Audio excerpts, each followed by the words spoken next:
Sana'a is a city under siege. 6 months of bombing. Airstrikes day in, day out. The campaign is led by Saudi Arabia and backed by the West. قتلونا خربوا بيوتنا ما عبش ما ناكل جاوعين بيوت مخربة. On Sana'a's main shopping street, a missile has gone straight through the roof of a residential block. 3 people were killed here, including a mother and a young daughter. No neighborhood is safe.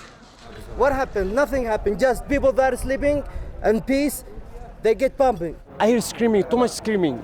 If you can see here, around here, all the building is full of families. Yeah. There is not empty, it's full of families. The aim of the Saudi-led coalition is to oust Iranian-backed Houthi rebels from the capital. Saudi Arabia has also imposed a blockade by land and sea. Well, this happened just a couple of hours ago, and now everyone seems to be moving off elsewhere. There's talk of another strike in another part of town. We can hear it going on as we speak. This city is under constant bombardment now. Towards the Saudi border, the bombing is even more intense. We've heard reports of deliberate attacks on civilians, attacks that could amount to war crimes. Ahmed El-Baina, 13 years old, worked at a water bottling plant. 10 days ago, he had dinner as usual with his parents and his brother Mohammed. Then the 2 brothers set off for the night shift. Can you tell me what happened? We meet the manager. The factory was hit by an airstrike, he tells me. It was 3:40 in the morning. The pictures that follow are disturbing.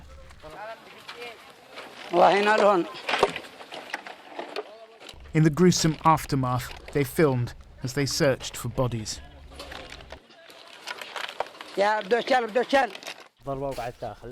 Right. Oh my God, you can see it. You can see it's still smoking here. The workers came out like pieces of coal, they say. Okay. ونزلنا ندور بعضهم بالشيول وحصلنا منهم بعضهم قطع وبعض نص منه. يعني خلاص روح كله ما عاد فيه ولا شيء. لا أوادم ولا مصنع. كامل. يعني ما ذنب العمال يعني العمال حصلناهم يعني في المكاين. خلاص لاصق في المكاين ما في. The owner showed us a list of who was working that night. More than half were killed, 13 in total, including Ahmed and his brother. The Saudis say this was a weapons factory and a training camp for African mercenaries. We saw absolutely no evidence of that. One of the workers picks up a plastic bottle. Is this a missile, he asks? Did you hear that? Did you hear that? That was an airstrike. Quite distant, but we could definitely hear the thud coming from over that way. All of this is happening not only with the full support of the international community and the stamp of approval of the United Nations Security Council, but also with the enthusiastic support of Britain and of the United States, who not only are continuing to sell weapons to Saudi Arabia even as they bomb, but also have liaison officers inside the coalition high command. The bottling plant is not the only example. The Saudis denied it was a coalition missile that struck Sana'a's old city, a UNESCO World Heritage Site. Whatever it was that destroyed these historic buildings, we do know what military hardware the Saudi Air Force is using over Yemen, mainly American-made F-15s and British-made Tornadoes and Typhoons, dropping bombs supplied by the US and the UK. It's difficult to argue that a weapon being sold to Saudi Arabia would not in some way be used in Yemen, or if it's not used in Yemen, it enables the country to use other weapons in Yemen. So we clearly know that's happening. There is evidence of personnel support again in terms of supporting the Air Force and the Army in its efforts here. Perhaps as devastating as the bombing is the blockade of seaports in particular. On a ward in a hospital in Sana'a, we meet Reem Abbas and her daughter Rania. She's 4 years old and acutely malnourished due to complications from meningitis. In a country that imports 90% of goods, including medicines, chronic shortages have now reached crisis proportions. من سبب لو بعد الوضع هذا يعني عدم كل حاجة حتى الكهرب في المستشفى يعني إذا سبحان الله الماطور وقع في حاجة ولا حاجة وفي بالعناية وفي كذا يموتوا يروحوا فيها سبحان الله. 2 days after we filmed that interview, the hospital closed. Too many airstrikes, too few resources. The scale of the crisis is huge. On top of the blockade and the airstrikes, there's been months of fierce fighting between the two sides. 1.5 million people have fled their homes, seeking shelter in makeshift camps. Half the population of Yemen doesn't know where the next meal will come from. Khadija Ahmad is forced to pick the leaves off thorn bushes to feed her 4 children. You grind it up with water? It's better than starving to death, she says. The family fled here because of the airstrikes further north, but nowhere is safe. In July, a missile landed near their tent. Khadija, 4 months pregnant, miscarried. But she says she fears hunger more than bombs. والله كل الجوع أسوأ من ضربة الطائرة ما تدرين ابنك يموت مول ولا انت من أنا أحسب لابني اللي ورايا ما بيش نفسي بابني اللي ورايا أقول كيف يكون حين أنا الطائرة تعقرني وهو كيف يقع منه بعدي عندنا تكملنا بالمرة كلنا سوا ولا يبقى منه. This is a war in which even refugee camps are no refuge.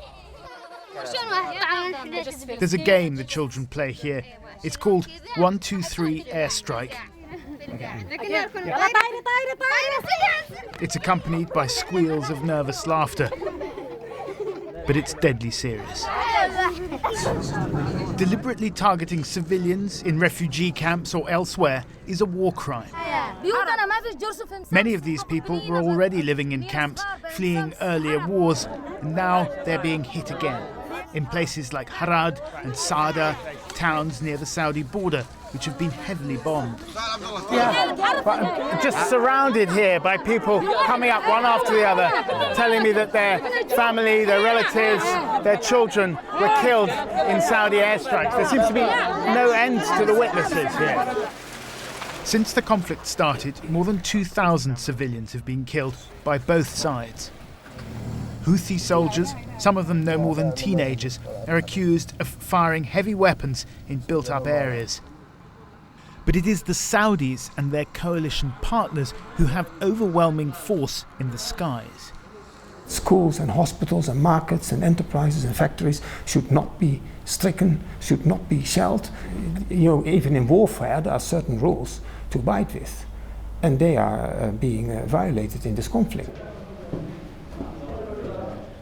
A week after the airstrike on the bottling plant, we went to meet the parents of Ahmed and his brother Mohammed. Assalamu alaikum, Gabriel. Assalamu alaikum. Mohammed was the family breadwinner. Ahmed, a typical 13-year-old, always on his bike. Ibrahim and Khalija Albaina describe hearing the blast at the bottling plant, how they searched through the rubble for the bodies of their sons, how they gathered their severed limbs together in a plastic bag. ظلموني من ولادي والله ظلموني من أولادنا سنين ماتوا عليه بعدين راح على اثنين محمد وأحمد سواء ساعة واحدة في يوم واحد. Whoever did this to us, the father said, may God repay them. In the past few days, the bombing has intensified. In Sana'a, there's talk of an impending advance on the city. This war is part of the wider struggle for power between Saudi Arabia and Iran. Not everyone here supports the Houthis, but with every airstrike, with every civilian death, resistance to the Saudis and their allies is growing.